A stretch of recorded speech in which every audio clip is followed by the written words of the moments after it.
Chapitre 90. Brève répétition du précédent chapitre. Comment le démon fuit ceux qui ont obtenu les 5e larmes. Comment les tracasseries du démon sont la vraie voie pour atteindre cet état. Tu as vu les larmes et les différences, puisque ma bonté s'est plu à accomplir ton désir. Les premières, tu l'as vu, sont les larmes de ceux qui se trouvent en état de mort, de péché mortel.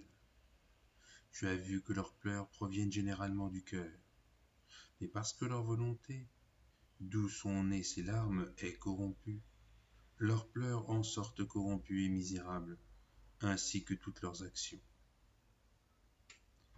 Les secondes sont les larmes de ceux qui commencent à connaître leur imperfection grâce au châtiment que leur mériteront leurs péchés.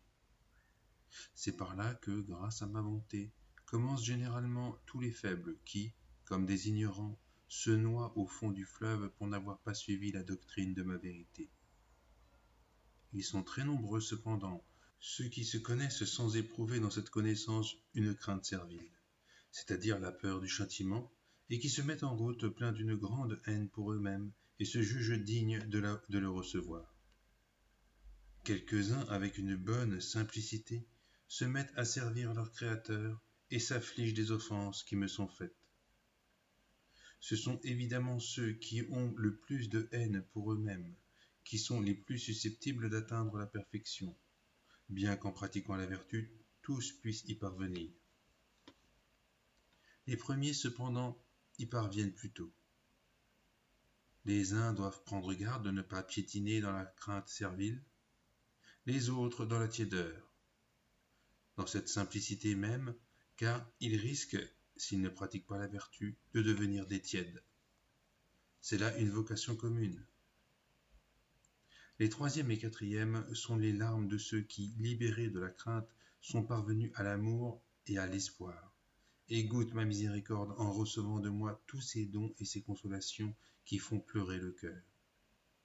Mais comme ce sont là des pleurs imparfaits, mêlés à des larmes sensibles spirituelles, ils doivent arriver par la pratique de la vertu au 4e état où leur âme, avec un désir toujours plus grand, s'unit et s'identifie tellement à ma volonté qu'elle ne peut plus vouloir ou désirer que ce que je veux.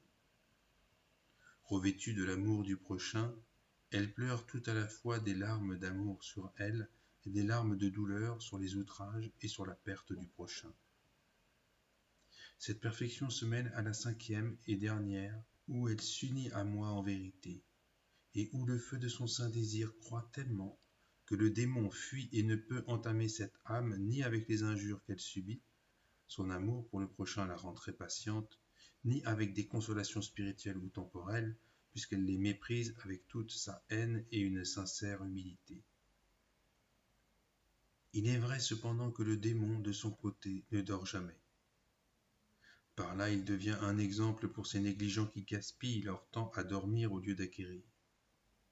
Mais sa vigilance ne saurait nuire à ces parfaits, puisqu'il ne peut supporter ni l'ardeur de leur amour, ni le parfum de leur union avec moi, mère pacifique. L'âme, en effet, ne peut être abusée tant qu'elle est en moi.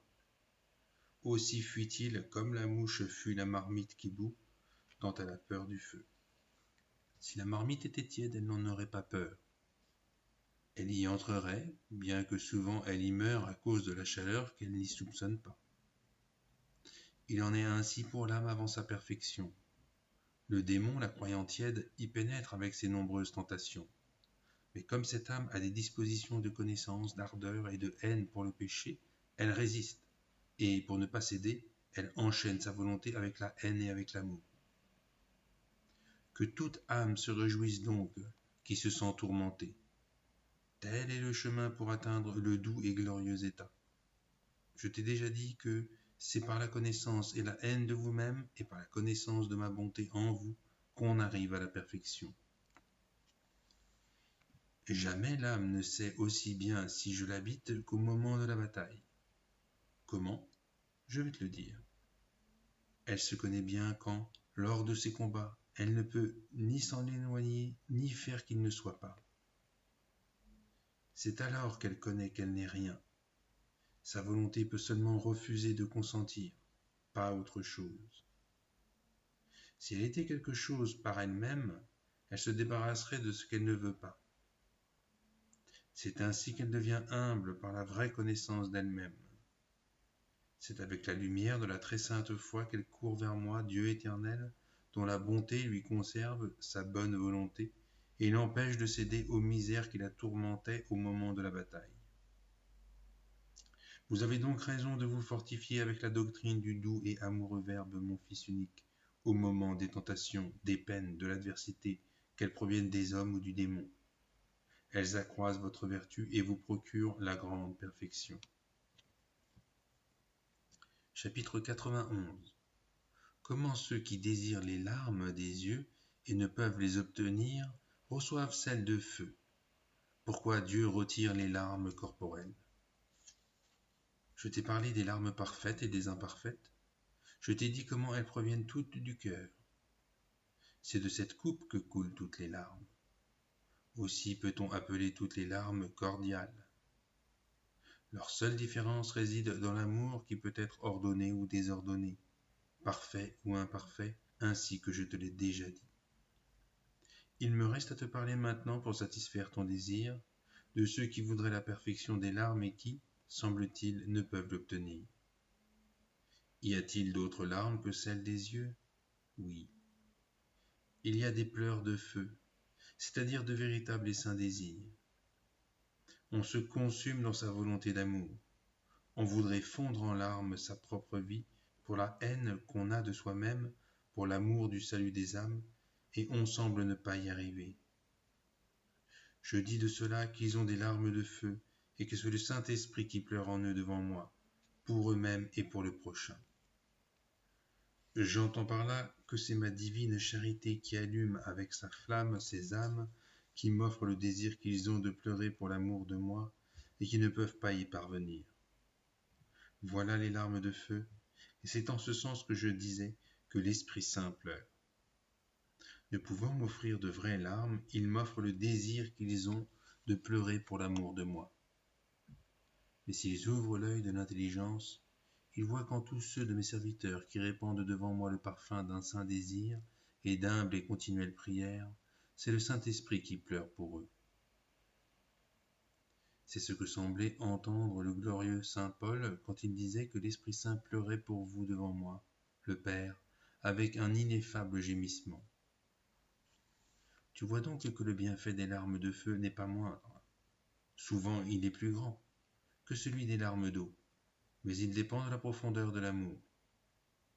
Cette âme ne doit pas tomber dans la confusion, elle ne doit pas se croire abandonnée par moi.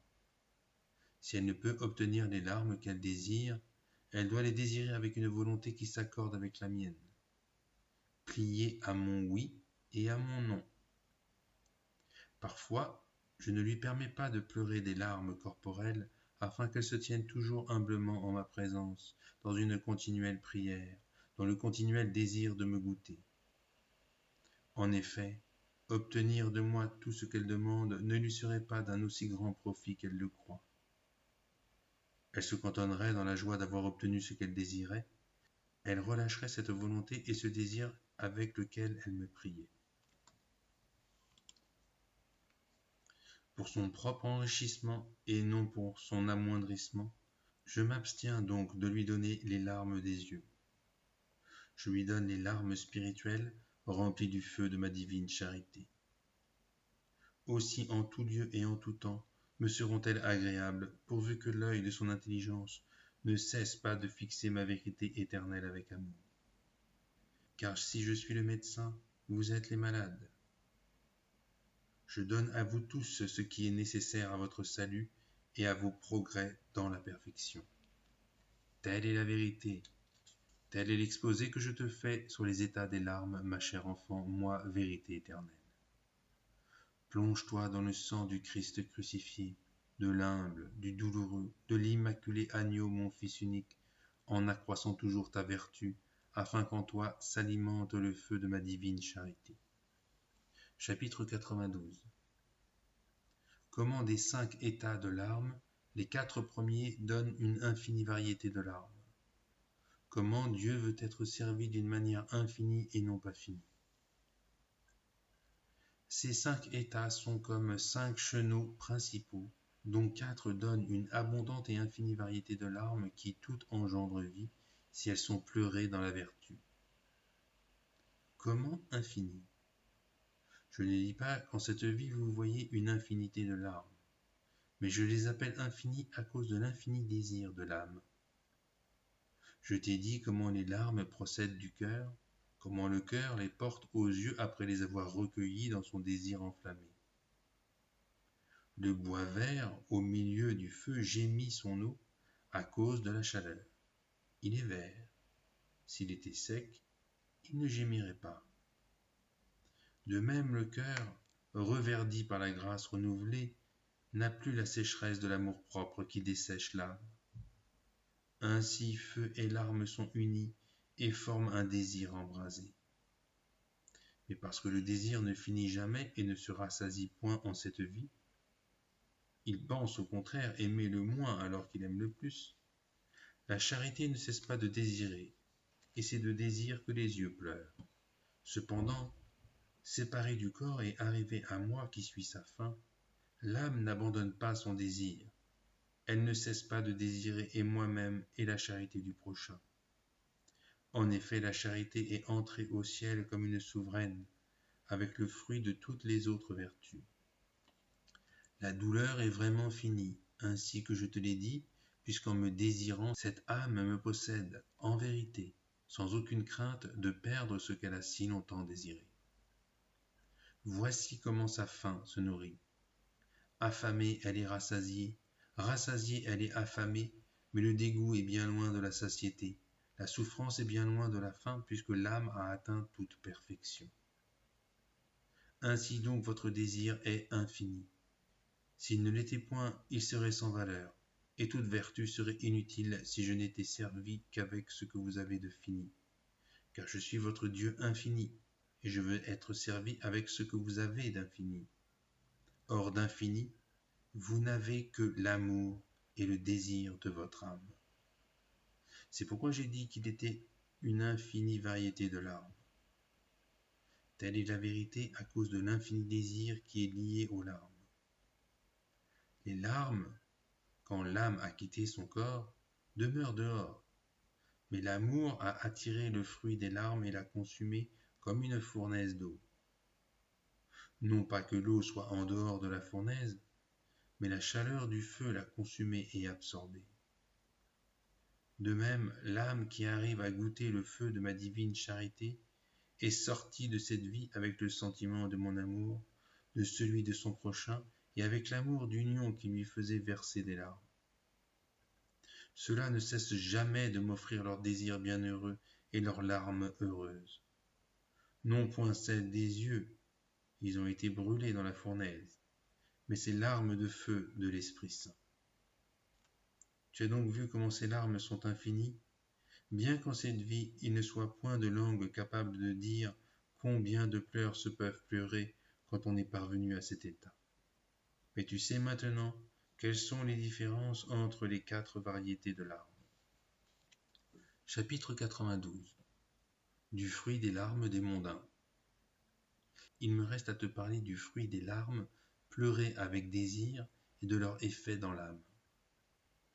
Je commencerai par les 5e, par celles dont je t'ai parlé au début, c'est-à-dire des larmes de ceux qui vivent ignoblement dans le monde, élevant au rang de Dieu les créatures, les choses et leur propre sensualité, ce qui entraîne de grands malheurs pour leur âme et pour leur corps. Je t'ai dit que toute larme procédait du cœur, et telle est la vérité, puisque tant ils aiment, tant ils souffrent. Les mondains pleurent quand leur cœur souffre, c'est-à-dire quand il est privé de ce qu'ils aiment. Mais bien variés sont leurs pleurs. Sais-tu combien? Aussi variés et divers qu'il y a d'amour. Et parce que la racine de leur amour sensible est pourrie, tout ce qui en sort est pourri. C'est là un arbre qui ne mûrit que des fruits de mort, des fleurs fétides, des feuilles tavelées, des branches inclinées jusqu'à terre battues des vents. Tel est l'arbre de l'âme, car vous êtes tous des arbres d'amour, et c'est pourquoi Vous ne sauriez vivre sans amour, puisque c'est par amour que je vous ai fait. L'âme qui vit vertueusement enfonce ses racines dans la vallée de l'humilité, mais ceux qui vivent ignoblement les enfoncent dans la montagne de l'orgueil. Aussi cet arbre, étant mal enraciné, ne produit-il pas des fruits de vie, mais des fruits de mort. Les fruits, ce sont les mauvaises actions, tout empoisonnées par les divers et nombreux péchés. Y aurait-il quelques bons fruits que, leurs racines étant pourries, ils pourriraient? En effet, pour une âme en état de péché mortel, quelles que soient les bonnes actions qu'elle accomplisse, rien ne peut lui mériter la vie éternelle, puisque ces actions ne sont pas accomplies en état de grâce. Elle ne doit cependant pas cesser de faire de bonnes actions, puisque tout bien est récompensé et toute faute punie. Le bien qu'on fait, sans être en état de grâce, est incapable de procurer la vie éternelle. Cependant ma divine bonté et ma justice le récompensent, mais d'une rémunération imparfaite. Parfois l'âme est récompensée par des biens temporels. Parfois je lui prête le temps, comme je te l'ai déjà dit, afin qu'elle ait tout loisir de se corriger. Parfois je lui donne la vie de la grâce par l'intercession de mes serviteurs que j'aime et dont j'agrée les désirs. C'est ce que j'ai fait pour le glorieux saint Paul qui, grâce aux prières de saint Étienne, abandonna son infidélité et ses persécutions contre les chrétiens. Tu vois donc que, quel que soit l'état de l'homme, il ne doit jamais cesser de faire le bien. Je te disais que les fleurs de cet arbre étaient fétides. C'est vrai. Ces fleurs sont les puantes cogitations du cœur. Elles me déplaisent, ainsi que la haine et le mépris pour le prochain. Tel un voleur, celui-là a dérobé l'honneur qu'il ne doit rendre qu'à moi, son Créateur, et il se l'est octroyé. Cette fleur pue misérablement un double et faux jugement. Sur moi, quand on juge mes secrètes pensées et mes mystères, haine ce qui est amour, mensonge ce qui est vérité, mortel ce qui donne vie. Car ceux-là condamnent toutes choses et jugent selon leur faiblesse qui, l'œil de l'intelligence aveuglé par l'amour-propre sensible et la pupille de la sainte foi couvert d'une taie, sont incapables de voir et de connaître la vérité. Sur le prochain enfin, et voilà une grande source de maux. Malheureux, ils ne se connaissent pas eux-mêmes, et ils se mettent à vouloir connaître le cœur et la volonté des créatures. Pour un mot qu'ils entendent, pour un geste qu'ils voient, ils veulent juger des sentiments du cœur. Mes serviteurs, au contraire, jugent toujours en bien, parce qu'ils sont fondés sur moi qui suis le bien suprême. Les autres jugent toujours en mal, parce qu'ils sont fondés sur le mal. Ce sont ces juges qui sont parfois à la source des haines, des homicides, du mépris pour le prochain et de l'abandon de la vertu par mes serviteurs. Ainsi, peu à peu, voici les feuilles, c'est-à-dire les paroles qui sortent de la bouche pour me diffamer, moi et le sang de mon Fils, et pour faire du mal au prochain. Ils ne se soucient que de maudire et que de condamner mes actes, de blasphémer et de dénigrer toute créature. C'est ce qu'ils font chaque fois que leur jugement les y invite. Ils ne se rappellent pas, les malheureux, que la langue est faite uniquement pour me glorifier, pour confesser leurs fautes et pour travailler, par amour de la vertu, au salut du prochain. Telles sont les feuilles tavelées de ces malheureux péchés. C'est que le cœur qui les nourrit n'était pas saint, mais maculé de mauvaise foi et bien misérable. Que de mots temporels, en sus de celui tout spirituel de la privation de la grâce.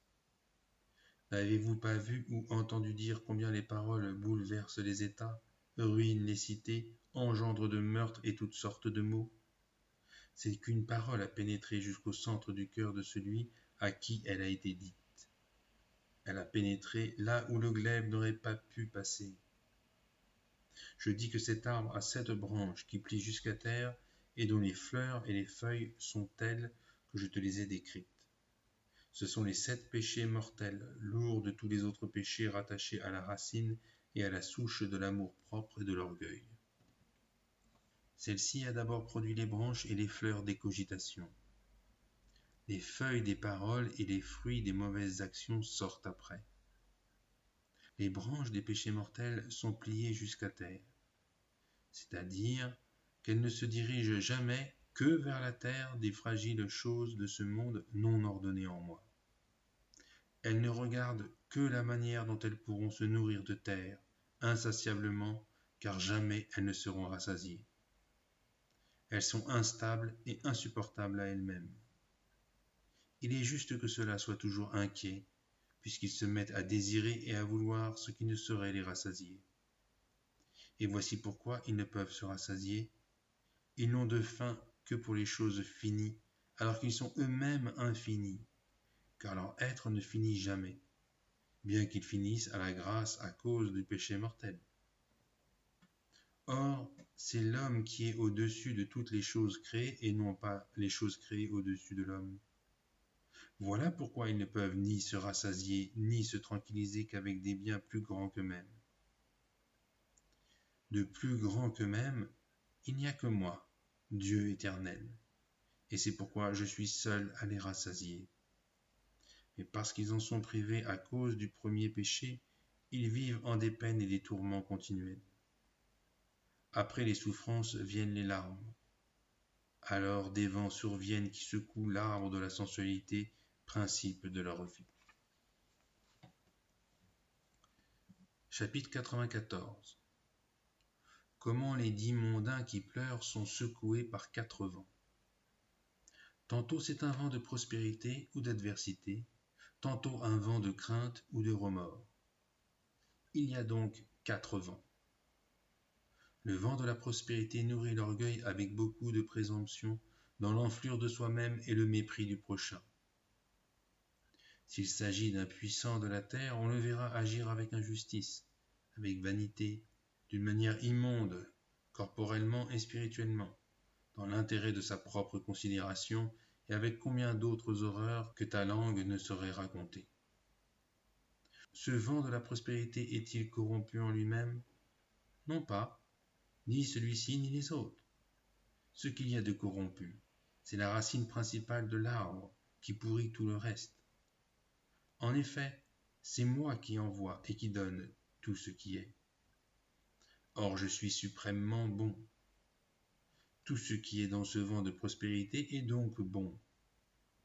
Mais si pour cet homme il en résulte des larmes, cela vient de ce que son cœur n'est pas rassasié. Il désire ce qu'il ne peut avoir, et ne pouvant l'obtenir, il souffre, et dans sa souffrance il pleure. Je t'ai dit que les yeux veulent satisfaire le cœur. Après ce vent, voici celui de la crainte servile, sous le souffle duquel il redoute même son ombre, tellement il craint de perdre ce qu'il aime. Ou bien il craint de perdre sa propre vie, celle de ses enfants, celle d'autres personnes, ou bien il craint de perdre sa situation, ou celle d'un autre, et il y tient à cause de son amour-propre, des honneurs ou des richesses. Cette crainte l'empêche de posséder en paix son plaisir, parce qu'il ne le possède pas d'une manière ordonnée, selon ma volonté. C'est pourquoi il est assailli par la crainte servile. Il est devenu le cerf du péché, et on peut dire qu'il est devenu ce qu'il sert. Le péché étant néant, il est devenu néant. Mais pendant que le vent de la crainte le secoue, voici survenir le vent de la tribulation et de l'adversité qu'il craignait tant. Le voici dépouillé de ce qu'il possédait, parfois en particulier, parfois en général. En général, quand il est dépouillé de la vie et par voie de conséquence de toute chose. En particulier, quand je le prive soit d'une chose, soit d'une autre, de la santé, de ses enfants, de sa fortune, de sa situation, des honneurs, selon qu'en doux médecin que je suis, je juge que cette privation est nécessaire à son salut. Mais votre faiblesse est toute corrompue, et c'est pourquoi elle gâte, remplie d'ignorance, le fruit de la patience. L'impatience naît donc à son tour. Elle se scandalise, elle murmure, elle se met à me haïr, à me mépriser, en même temps que les créatures.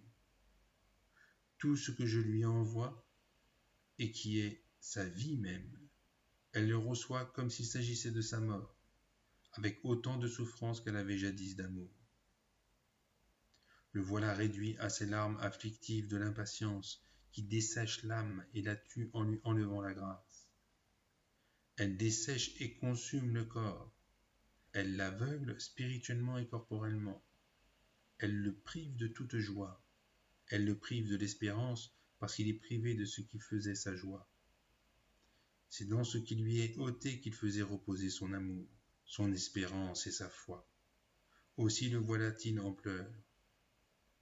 Ce ne sont certes pas les larmes qui sont cause de cette adversité, mais bien son amour déréglé et la souffrance de son cœur. Car les larmes des yeux ne donnent pas elles-mêmes la mort et la douleur. C'est la racine d'où elles sortent, c'est-à-dire son amour-propre désordonné. Si le cœur avait été ordonné et avait possédé la vie de la grâce, ces larmes seraient ordonnées et me contraindraient, moi, le Dieu éternel, à lui faire miséricorde. Mais pourquoi ai-je dit que ces larmes donnent la mort? Parce qu'elles sont les messagères qui vous annoncent que la vie ou la mort sont dans votre cœur. J'ai dit aussi que pouvait survenir un vent de remords.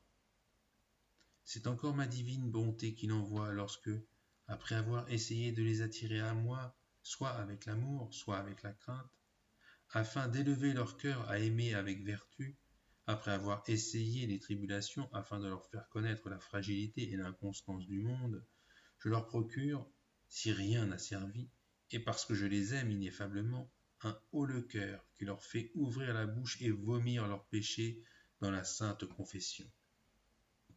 Mais eux, comme des obstinés qu'ils sont, justement réprouvés par moi à cause de leurs iniquités, n'ont-ils pas refusé de toute manière la grâce que je leur offrais, évitent ce haut-le-cœur, et vont l'oublier en de misérables plaisirs, dans le mépris de moi-même et de leur prochain.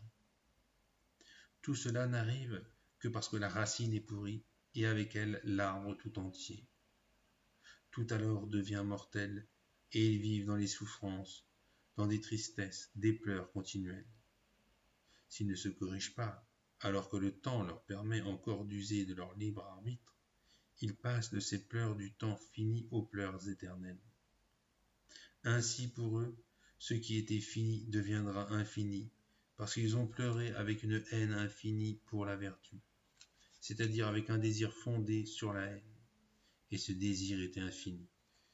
Il est vrai que s'ils l'avaient voulu, ils auraient pu en sortir avec le secours de ma grâce, pendant qu'ils étaient encore libres dans le temps fini, bien que j'ai dit que leur désir était infini. Il était infini en tant que l'amour est l'essence de l'âme, mais non la haine et l'amour qui sont dans une âme. En effet, pendant votre vie, vous pouvez soit aimer, soit haïr selon qu'il vous plaît. Seulement si vous mourrez dans la haine, vous demeurerez dans une haine infinie à cause de l'éternelle damnation. C'est ce que je te dirai à propos de ceux qui se noient dans le fleuve. Ils ne peuvent plus désirer aucun bien, privés qu'ils sont de ma miséricorde et de l'amour de leurs frères. Ce sont les saints qui goûtent celui-ci, les uns avec les autres, et même le vôtre, ô pèlerin de cette vie, qui marchez vers ce but, moi la vie éternelle.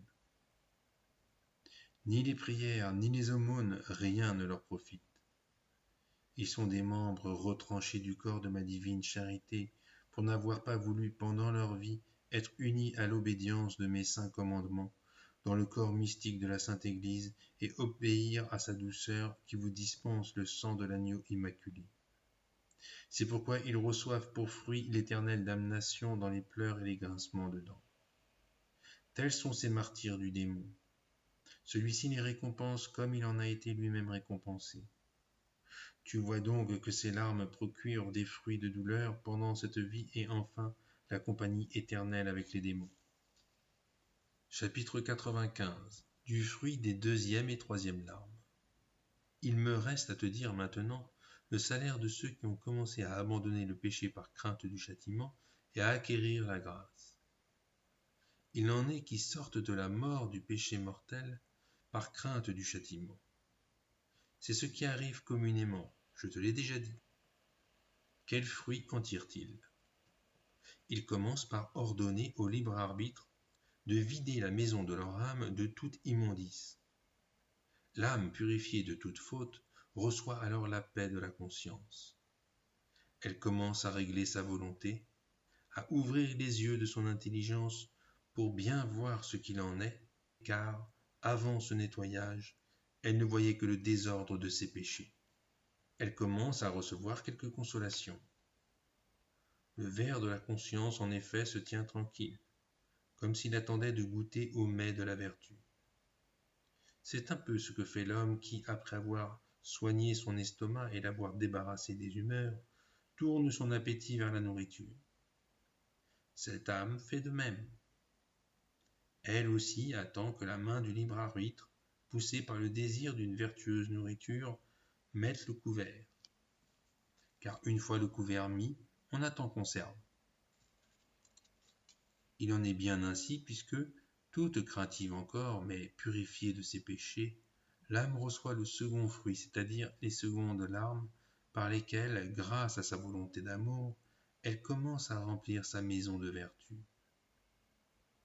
Encore qu'imparfaite, bien que déjà libérée de la crainte, elle reçoit consolation et joie, puisque l'amour de son âme a reçu la joie de ma vérité qui est l'amour même.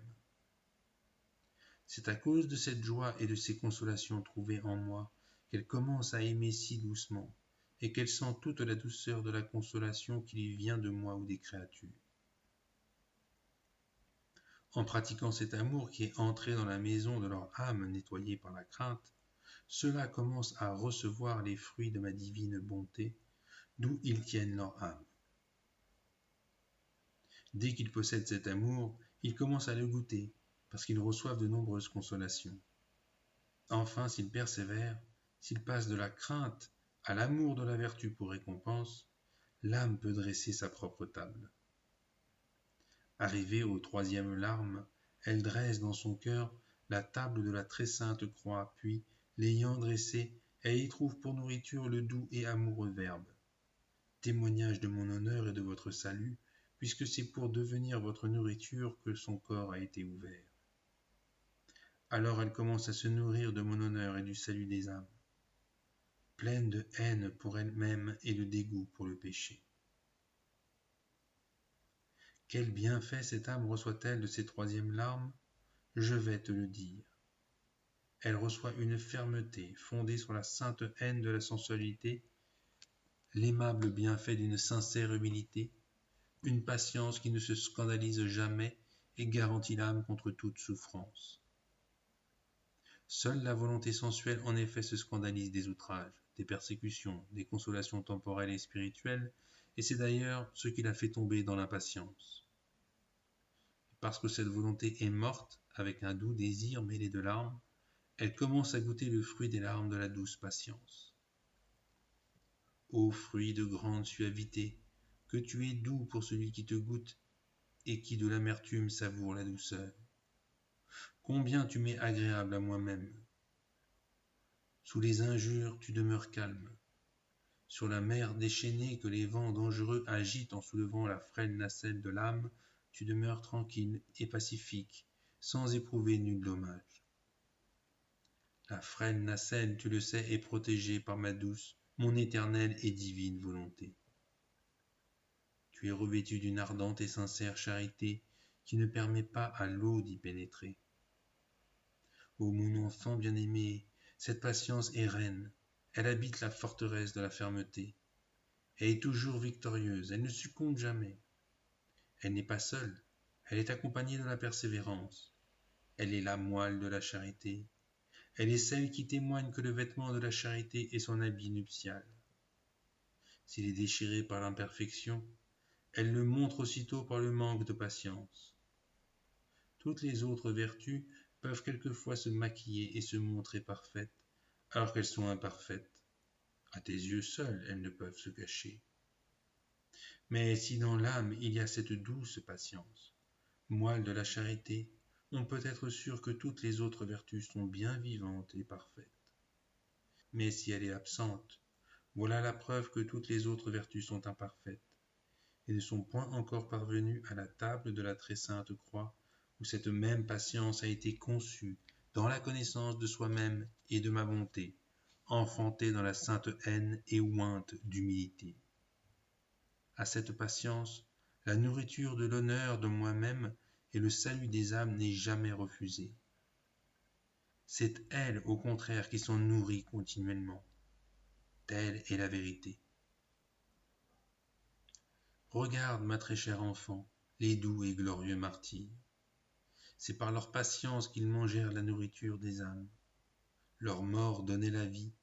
Ils ressuscitaient les morts et chassaient les ténèbres des péchés mortels. Le monde avec toutes ses grandeurs, les puissants avec toute leur puissance, ne pouvaient se défendre contre eux. Ils étaient soutenus par cette reine, la douce patience. Cette vertu est comme la lampe dans le candélabre. Voilà le glorieux fruit qu'a produit cette larme versée pour la charité du prochain. Quand l'âme mangeait avec l'immaculé agneau égorgé, avec un crucifiant et angoissant désir, avec une intolérable souffrance pour les outrages qui me sont faits à moi, son Créateur. Non pas une souffrance afflictive, car l'amour a tué avec la patience toute crainte et tout amour-propre, source de la douleur, mais souffrance consolatrice, uniquement ressentie à cause des outrages et de la perdition du prochain. Souffrance fondée dans la charité, souffrance qui enrichit l'âme. Elle s'en réjouit au fond d'elle-même, car elle est un signe qui montre que j'habite cette âme par la grâce.